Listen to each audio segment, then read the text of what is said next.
અને કોઈના પેટમાં એવું તેલ રેડાતું હોય કે આ તો ખેડૂતોના હિતનું કામ થઈ જશે, મારો ચહેરો નહીં ચમકે, એને લીધે ક્યાંય ડિસ્ટર્બ કરે તો સાહેબ એને હું નેતાય નથી ગણતો, એને હું ખેડૂત પ્રેમી પણ નથી ગણતો અને મારે ન બોલવું જોઈએ. આવા લોકોને હું માણસના પેટના જ નથી ગણતો.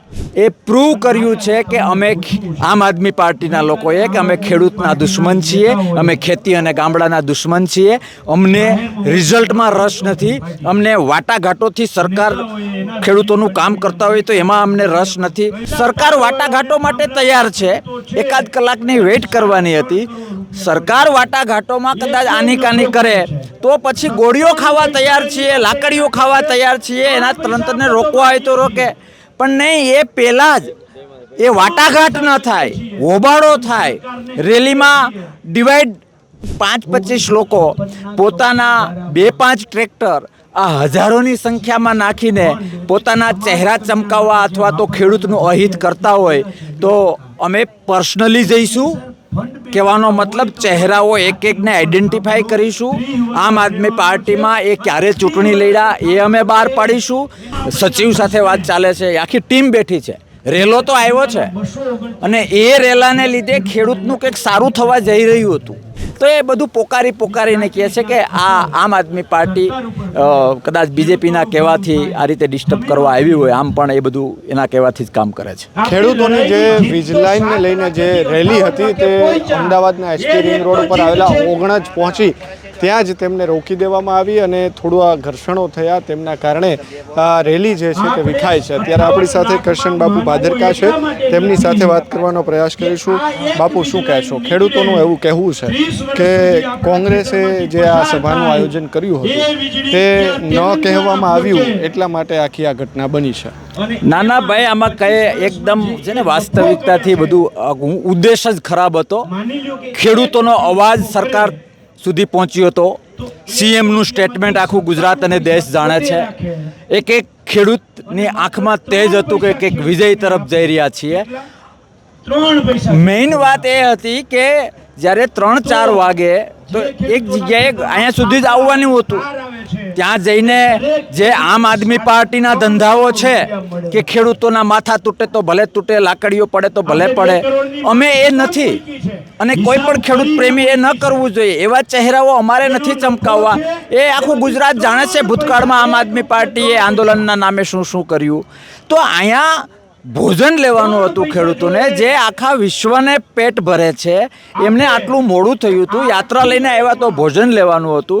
સરકાર વાટાઘાટો માટે તૈયાર છે, એકાદ કલાકની વેઇટ કરવાની હતી.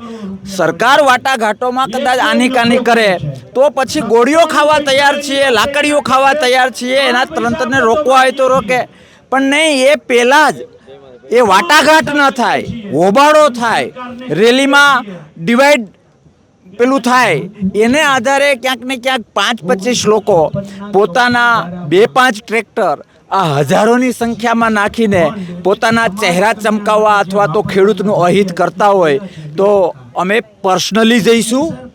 કહેવાનો મતલબ ચહેરાઓ એક એકને આઈડેન્ટિફાઈ કરીશું. આમ આદમી પાર્ટીમાં એ ક્યારે ચૂંટણી લડ્યા એ અમે બહાર પાડીશું.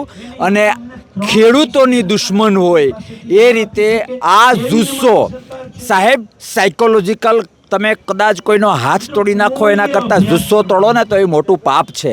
જે આ ખેડૂતોનો જુસ્સો તોડવાનો નિષ્ફળ પ્રયત્ન કર્યો, એ લોકો સક્સેસ નથી ગયા. એટલે કશું જ આમાં કંઈ ચિંતા જેવું નથી. પણ એ પ્રૂવ કર્યું છે કે અમે આમ આદમી પાર્ટીના લોકોએ કે અમે ખેડૂતના દુશ્મન છીએ, અમે ખેતી અને ગામડાના દુશ્મન છીએ. અમને રિઝલ્ટમાં રસ નથી, અમને વાટાઘાટોથી સરકાર ખેડૂતોનું કામ કરતા હોય તો એમાં અમને રસ નથી. હો આ થાય, હો દેકારા થાય, મીડિયામાં અમારા ચહેરા ચમકે, એમાં અમને રસ છે. ભૂતકાળમાં પણ આ થયેલું છે અને આ ફરીથી એ લોકોએ સાબિત કર્યું. બાકી કોઈ ચિંતા જેવું કારણ નથી. વાટાઘાટો થશે સીએમના સ્ટેટમેન્ટને આધારે. આ મારું તો નથી, આખું દેશ ગુજરાત જાણે છે.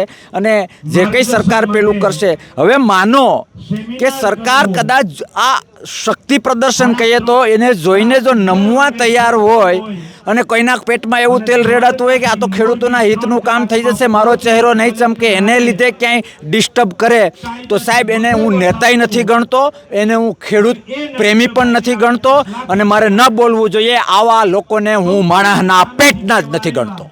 આવું હોય, પરસેવો પાડીને ખેડૂતો કામ કરે છે, લોકોના પેટ ભરે છે, અને એના ઉપર એનું કામ થવા જઈ રહ્યું હોય, સરકાર વાટાઘાટો માટે તૈયાર હોય, અને ક્યાંક એના યશમાંથી અમે તો નહીં ક્યાંય રહીએ એવો જે ઇનસિક્યુરિટીના ડરને લીધે 5-15 લોકો આવીને મીડિયા સામે અને આ રીતનું આખું ડિસિપ્લિન તોડે એ વ્યાજબી નથી.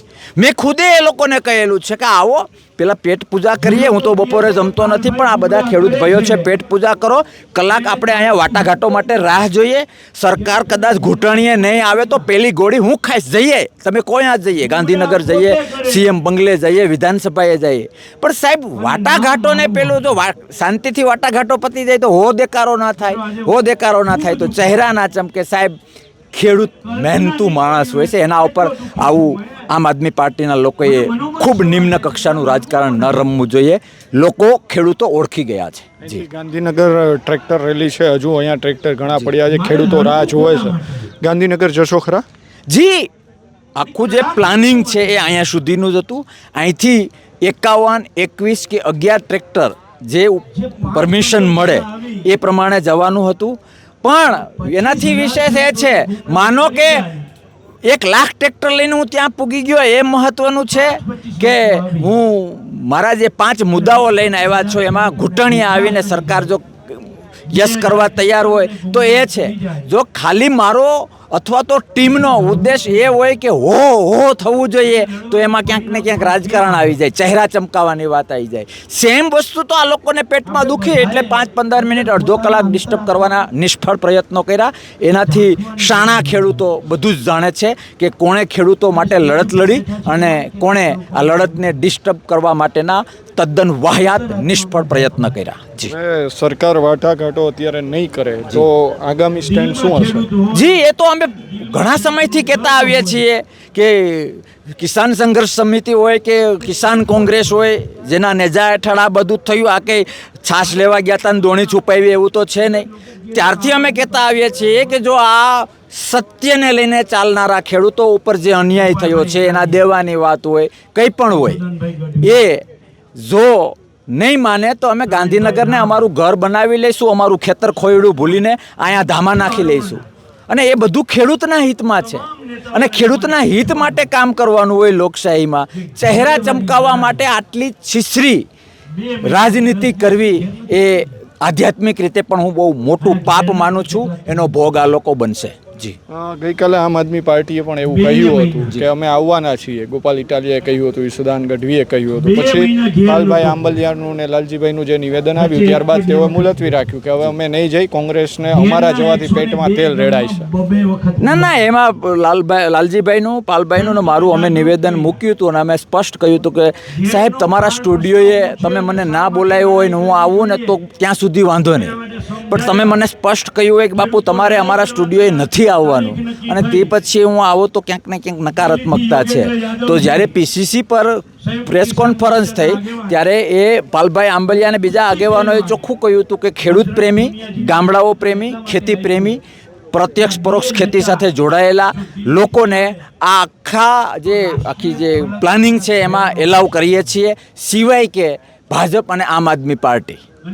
અને એ લોકોએ કાલે સ્ટેટમેન્ટ આપ્યું જ્યારે અલગ અલગ જગ્યાએથી ટ્રેક્ટરો નીકળી ગયા, મીડિયા અને સોશિયલ મીડિયા અને આખા ગુજરાતમાં એક આક્રમક માહોલ બન્યો, હજારોની સંખ્યામાં ટ્રેક્ટરો નીકળી ગયા હતા. પછી એમ થયું ઓહો આવું બધું મોટું છે, આપણે તો ફોટા ક્યાંય નહીં આવે, આપણે તો સાયલેન્ટ છીએ, ખેડૂતના દુશ્મનો છીએ એવું સાબિત થઈ જશે.